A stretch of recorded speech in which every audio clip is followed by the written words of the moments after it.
हे दोस्तों, welcome back to another video. तो आज हम बनाएंगे सुपर क्ले से अवतार नरसिम्हा जी की मूर्ति। तो चलो स्टार्ट करते हैं और इसको मैं स्टेप बाय स्टेप बनाने वाला हूं।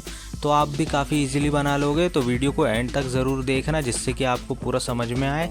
और वीडियो पसंद आए तो वीडियो को लाइक शेयर कमेंट ज़रूर करना और हमारे चैनल को सब्सक्राइब ज़रूर कर लेना। तो वीडियो को करो एंजॉय और अपन मिलते हैं वीडियो के लास्ट में। तो वीडियो को एंड तक ज़रूर देखना दोस्तों।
तो दोस्तों ये था हमारा आज का वीडियो और इसमें हमने बनाया नरसिम्हा जी को। तो कैसी लग रही है मूर्ति कमेंट में ज़रूर बताना। वीडियो पसंद आया तो वीडियो को लाइक शेयर कमेंट ज़रूर करना और हमारे चैनल को कर लेना सब्सक्राइब।